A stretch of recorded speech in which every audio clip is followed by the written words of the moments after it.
Syawal 2 apa ID? Aduh, apa ID awak tu? Syawal 2. Syawal 2 lah.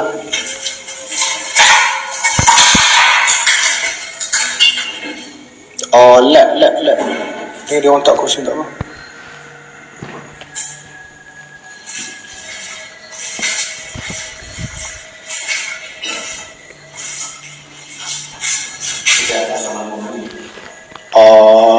Saya betul.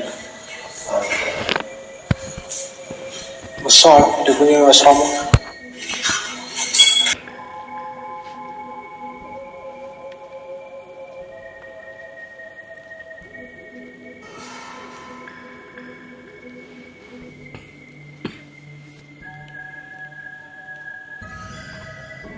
Tapi Dia terbakar. Korang tengok. Kesan terbakar. Nampak kesan terbakar. Macam kalau ikut sini macam lita pintas.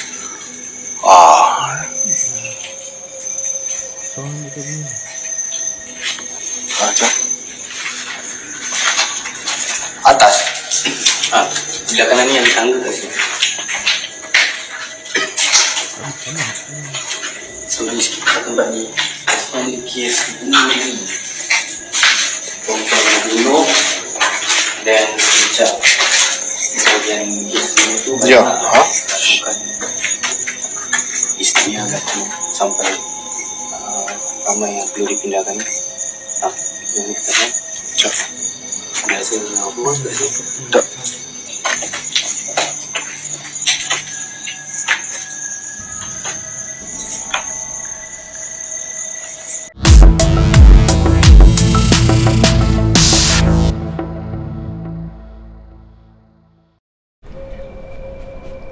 Assalamualaikum dan bertemu kembali di channel saya Syawal 2. Assalamualaikum. Sebelum itu kita mulakan majlis kita dengan kita Al-Fatihah. A'udzubillahi minasyaitanirrajim. Bismillahirrahmanirrahim. Alhamdulillahirabbil alamin. Arrahmanirrahim. Maliki yaumiddin. Iyyaka na'budu wa iyyaka nasta'in. Ihdinas siratal mustaqim. Siratal ladzina an'amta 'alaihim ghairil maghdubi 'alaihim waladdallin. Amin. Asrama kebiasaannya dijadikan sebagai salah satu tempat penginapan, sama ada sementara ataupun untuk tempoh tertentu, bagi masa tertentu, dalam untuk memudahkan sama ada pekerja, pihak sekolah ataupun anak murid, untuk kepada mereka yang tidak mampu ataupun tinggal berjauhan dengan tempat tersebut. Jadi asrama yang pertama di dunia pernah dibina, iaitu asrama pemuda, dibina pada tahun 1912 di Kastil Altena di Jerman. Itu asrama yang pertama yang pernah dibina lah. Kemudian asrama berikutnya dibina daripada zaman Perang Dunia Kedua 1915 dan seterusnya sehingga kini.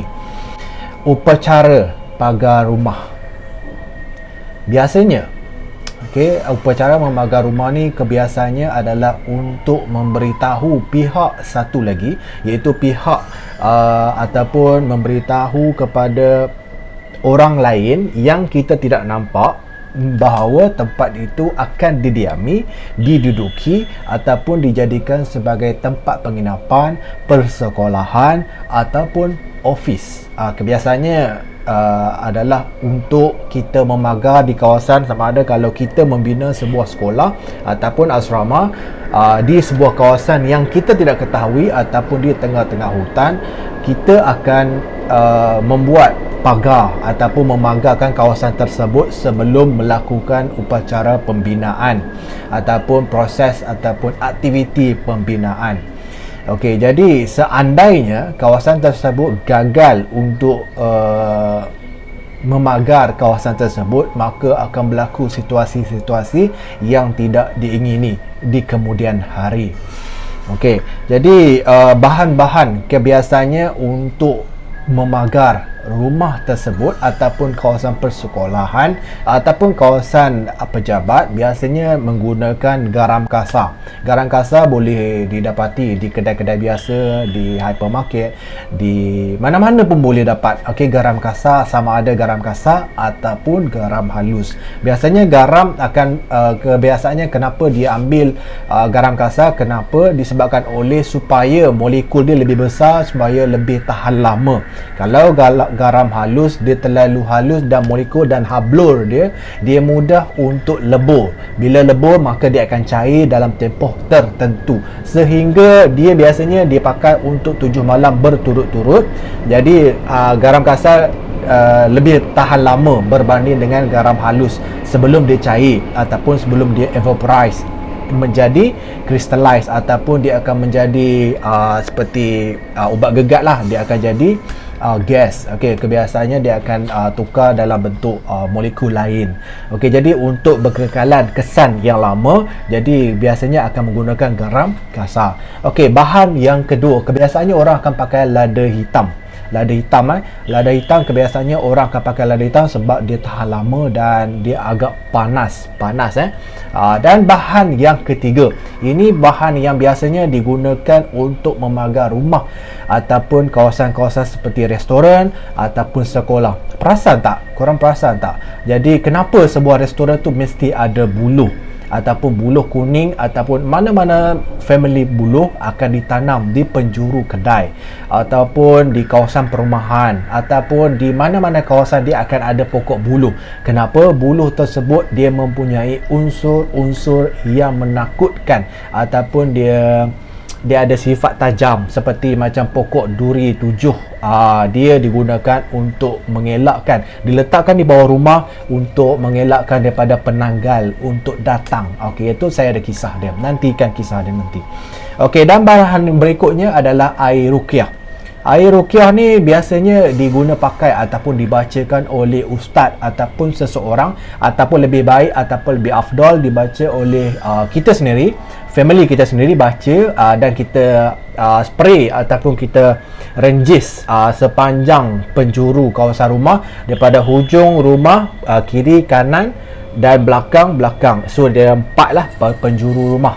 Biasanya dia akan pagar macam tu sahaja, sebagai syarat sahaja. Biasanya kalau korang dah ada tanda-tanda diganggu ataupun histeria berlaku ataupun baby tak boleh nak tidur, boleh juga letak bidara, daun bidara. Korang boleh tengok dekat Google, kalau tak boleh beza daun bidara, mana-mana daun ataupun buah bidara adalah yang dipercayai untuk menghalau ataupun menambahkan orang kata kalau yang tak boleh tidur, dia boleh pakai daun bidara ataupun buah bidara.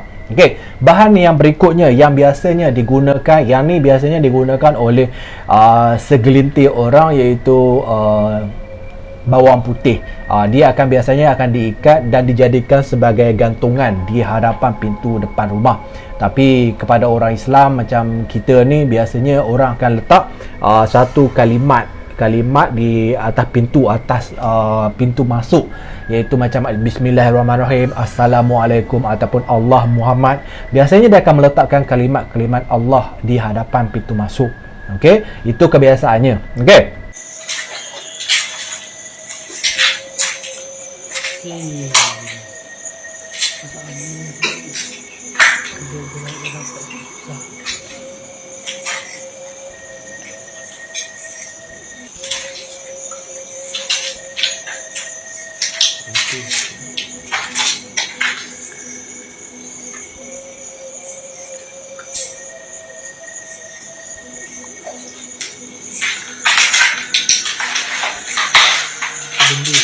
Atas.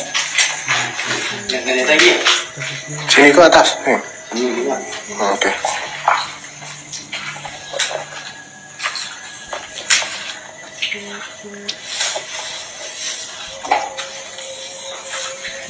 Allah Akbar, besar. Licin.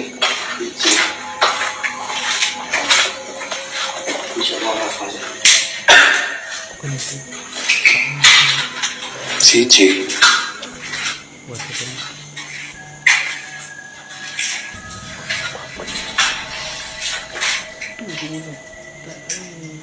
Kau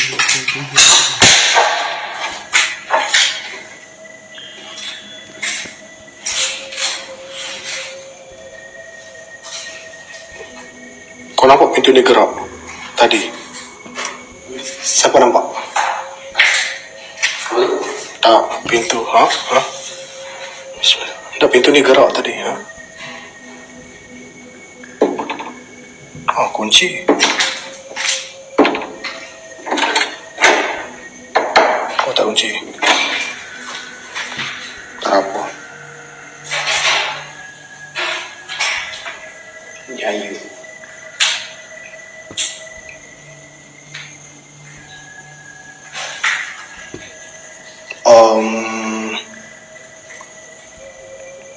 Hampir 10 tahun ni kenyataan.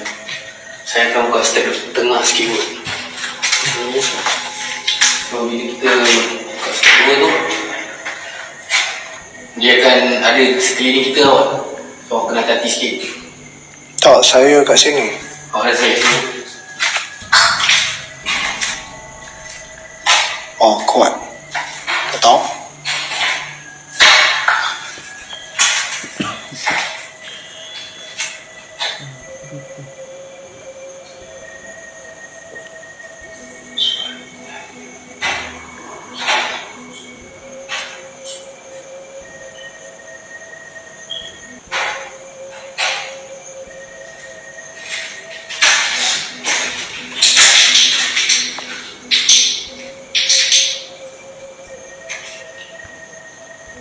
Sekarang tak rasa dah.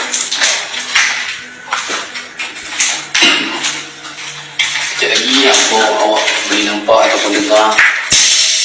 Awak tak nampak ni tau, tapi awak boleh nampak macam pintu terbuka ke.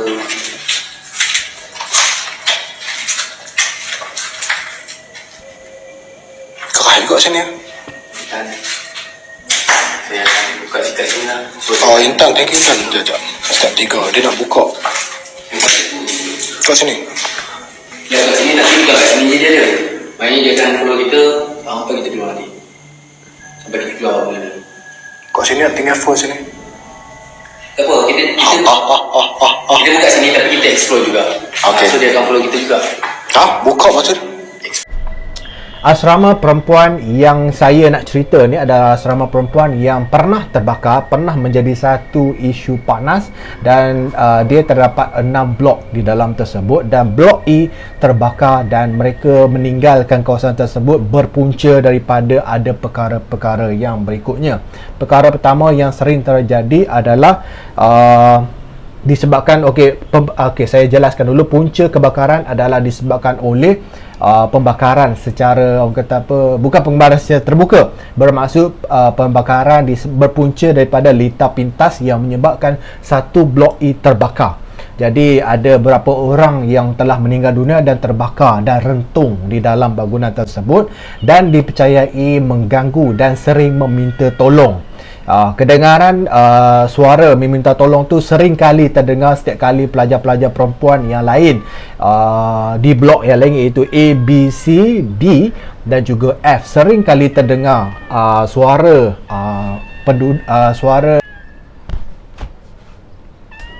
kedengaran suara meminta tolong yang sering kali terdengar setiap kali mereka pergi ke toilet, ataupun kalau student tersebut, pelajar-pelajar tu tinggal bersendirian ataupun tidak pulang ke kampung, dan mereka akan kedengaran suara-suara seperti minta tolong dan mengilang. Kebiasaannya mereka selalu melihat kelihatan ataupun kelibat pontianak ataupun pocong ataupun arwah yang si mati yang rentung di dalam blok E tersebut. Jadi kebiasaannya benda tu menjadi salah satu punca, jadi menyebabkan pengurusan ataupun pihak pengurusan bertekad untuk memindahkan kesemua pelajar-pelajar tersebut ke tempat yang baru dan lain. Dan bangunan itu masih lagi ditinggalkan. Saya tak tahu berapa update nanti, insyaAllah kalau ada masa dan rezeki saya akan tunjukkan kesan peninggalan ataupun masih digunakan ataupun digunakan semula. Saya pun tak tahu sebab benda tu dilakukan pada paranormal ni, video paranormal ni dilakukan pada 2017. Jadi korang kena faham betapa lamanya mungkin ada proses pembinaan ataupun tempat tu diguna pakai ataupun dipagar semula. Itu kita tak tahulah. Okey. Jadi saya nak cerita yang secara detail lah. Okey. Yang berikutnya adalah kisah tentang video paranormal yang saya akan cuba kisahkan ataupun saya akan menceritakan pengalaman-pengalaman sepanjang melakukan proses ataupun aktiviti paranormal dan juga uji nyali di mana saya ditinggalkan dan diletakkan pada satu tempat, dan di situlah resepi ayam masak merah dijadikan sebagai alasan untuk mengelakkan ataupun bila kita dalam keadaan ketakutan, kita akan melakukan apa sahaja. Seperti macam saya akan berkongsikan resepi-resepi supaya saya memindahkan pemikiran saya ke satu tempat yang lain, fokus saya pada satu tempat lain supaya saya tak fokus pada benda tu. Dan untuk pengetahuan korang, ada satu dapat gambar lah, screenshot. Jadi saya cuba nak cari tapi tak jumpa. Jadi saya cuba daripada video ni, InsyaAllah saya akan tunjuk Pontianak yang ada pada penjuru video tersebut. InsyaAllah korang boleh saksikan video tersebut. Okey, so yang pertama, kelibat yang pertama yang saya dapat pada tempat ni adalah yang pertama, leher saya macam masa masuk tempat tu saya rasa macam sangat panas tau. Saya rasa macam ada benda yang sedang duduk dekat leher. Okey, dia duduk dan dia rasa macam panas kat leher ni. Saya rasa macam kenapa saya rasa masa sampai tu, masa at the first place saya sampai kat tempat tu, saya rasa panas macam ada orang tengah duduk kat leher ni. Dan bulu roma saya habis lah. Paling tinggi pun paling meremang habis. Meremang bulu romaku. Okey, so bulu roma saya memang meremang habis. Okey, so dia panas kat sini. Dan waktu tu memang saya tak nampak. Dan saya katalah pada one of the team crew, saya cakap kat dia orang, kata kenapa ada something, ada macam panas kat leher ni. Leher je panas. Lepas tu then one of the crew ni dia kata, bernama Syawal, dekat belakang kau tu, belakang leher tu ada seorang perempuan yang sedang duduk atas leher kau. Lepas tu saya pun okey. Dia memang duduk kat pokok tersebut, pokok besar tu, pokok mangga tak silap saya. Dia memang duduk kat pokok tu dan saya lalu bawah pokok tu dan meremang bulu roma saya. Okey. Dia memang duduk kat situ dan dia duduk atas bahu saya. Dan bila saya lalu pada pokok tu, dia kata stop balik, saya kena patah balik ke tempat tersebut untuk meletakkan semula ke tempat yang asal lah. Lepas tu dia orang baca apa ayat kursi something like that. So dia tarik benda tu dan dia letak balik kepada tempat asal lah. Okey, itu yang pertama. So yang kedua, saya masa tengah berjalan tengah buat shooting video dalam secara live. Video ni direkod secara live menggunakan Bigo Live apps. Okey, kemudian masa tu video call lah. Okey, so saya live secara live dan ada orang screen recording. Thank you kepada Afiq Ros sebab screen recording. Okey, so jadi semasa saya tengah buat check bilik, lepas tu tiba-tiba ada satu lampu yang dibaling. Masih lag lah, tak tahu. Saya boleh rasa je, saya tak boleh nampak.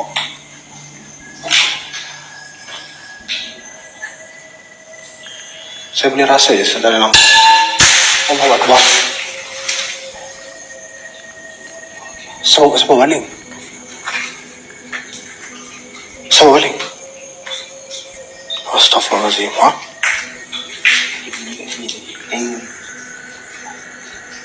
Ada orang baling. Astagfirullahaladzim. Benda apa?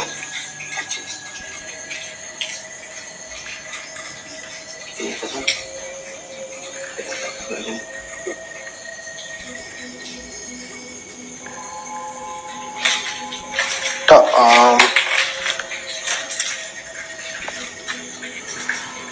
benda ni jatuh dari mana someone, tapi kat atas ni tak ada lampu Kalimantan. Korang perasan tak? Atas ni tak ada lampu. Okey, mana datang lampu ni?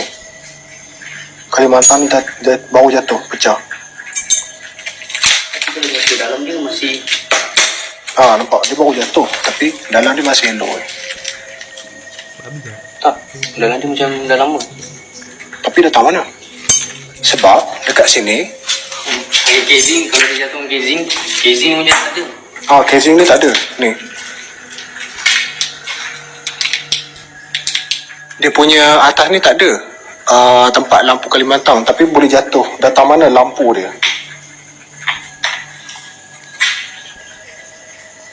Datang mana lampu tu je.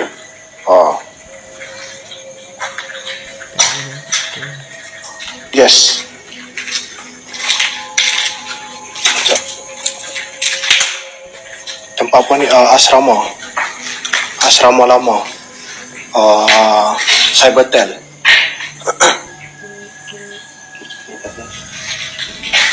Atas. Satu tube, korang tahu kan tube pernah floor, okey, tube tu dibaling, tapi pada masa tu saya cuba check balik dekat atas tu, dekat ceiling atas tu memang tak ada dia punya housing. Korang tahu tak housing? Kalau dia ada housing bermaksud dia ada tube, betul? Tapi atas tu tak ada housing. Jadi saya pelik macam mana datangnya tube tu. Dan kalau saya nak tuduh kru, one of the crew yang baling ataupun setting, dia orang ikut saya. Yang ikut saya hanya 2 orang je. Seorang lagi dia masuk dalam bilik, saya tengah buka pintu, baru saya nak keluar dan dibaling. Orang tu ada kat dalam lagi. Itu jadi terserah pada anda sama ada anda nak percaya ataupun tidak. Korang boleh saksikan video tersebut. Okey, so yang ketiga, saya masa masuk Kejap follow, kejap tak follow. Tak. Follow ikut angin.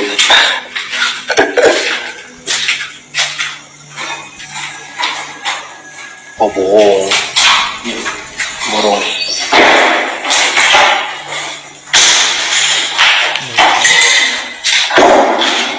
Astaghfirullahaladzim.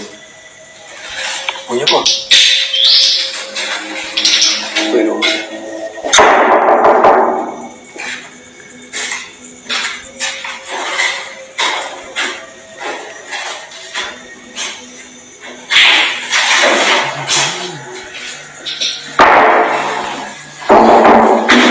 Apa ni?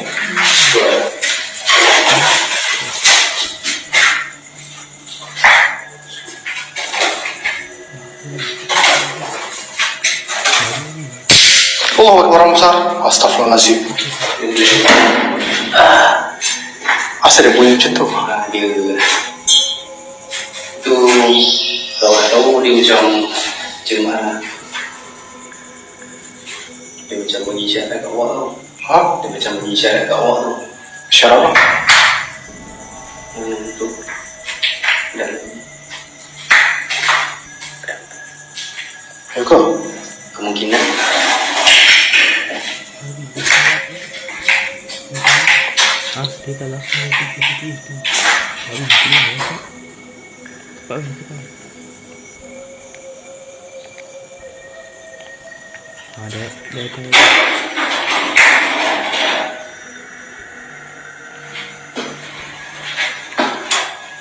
Kenapa dekat?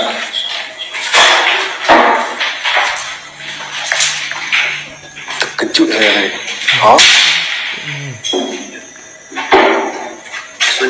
ada bunyi apa tu kat sana tu. Burung tu bagi isyarat sebab saya ada pendamping. Saya ada pendamping. Sekejap.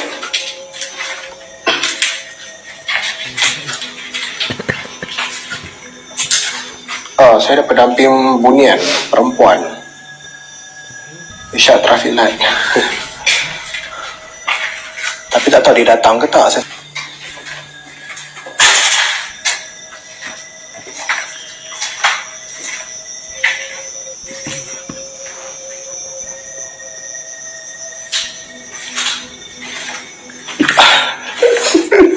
Satu bilik tu saya diterkam oleh 2 ekor burung yang tak tahu datang daripada mana.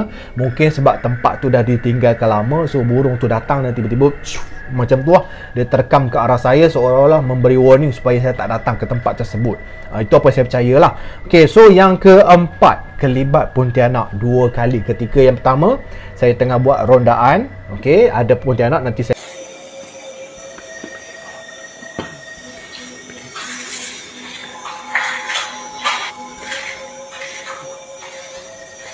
dia kau pakai mobil yang bagi video, korang boleh saksikan.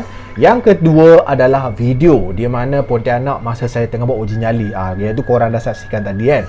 Okey.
So yang berikutnya yang terakhir adalah suara perempuan ketawa.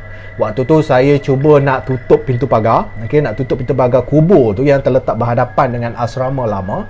Okey, saya cuba nak tutup pintu pagar tu, saya memberi salam, membacakan Al-Fatihah, kemudian tiba-tiba macam berat tau. Pagar tu berat. Lepas saya bagi salam, lepas tu saya baca Al-Fatihah, sedekah. And then bila saya kata tolong saya nak tutup pagar ni kan.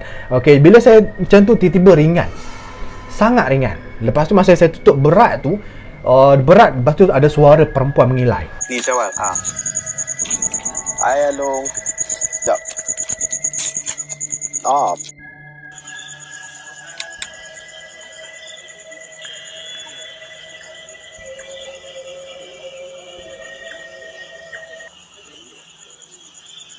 Saya bagi salam dia. Tinggi okey. Tak tutup pintu. Yang terakhir sila tutup pintu 0163167268.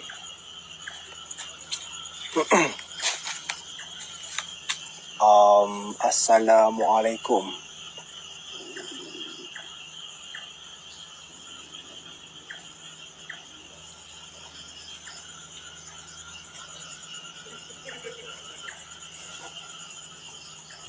Tak maulah masuk. Tak mau. Okey, kita baca sedekah Al-Fatihah. Okey. A'udzubillahi minasyaitonir Bismillahirrahmanirrahim.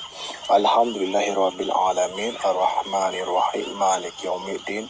Iyyaka na'budu wa iyyaka nasta'in ihdinas siratal mustaqim siratal ladzina an'amta 'alaihim ghairil maghdubi 'alaihim waladdallin. Amin. Baik.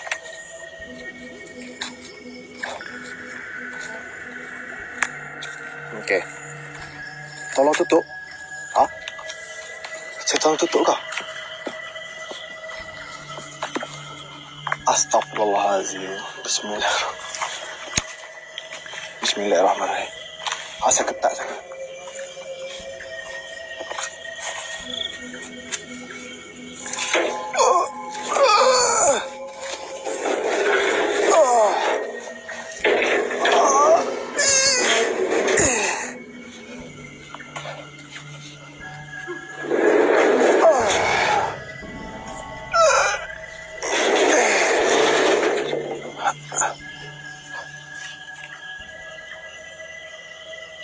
Ada seorang perempuan dia gelak sebab dia memberatkan pintu pagar. Wallahualam, saya tak tahu sama ada korang nak percaya ataupun tidak. Terserah pada korang, korang menilai sendiri video tersebut. Korang boleh saksikan. Kalau rasa macam terlepas video ataupun terlepas video-video momen-momen yang menyeramkan, korang boleh tengok balik semula video saya. Okay, thank you so much. Okay, itu saja. Nanti saya akan kongsikan lagi kisah-kisah throwback ataupun putar kembali video-video lama sepanjang saya buat paranormal dulu. Jadi saya tengah kumpulkan tim paranormal. InsyaAllah saya ada masa dan ruang dan rezeki, saya akan buat balik paranormal sebab saya memang suka paranormal. Okay, InsyaAllah itu saja. Terima kasih korang sebab bagi sokongan. Thank you for watching this video. Okay, thank you so much. Okay, Assalamualaikum warahmatullahi wabarakatuh.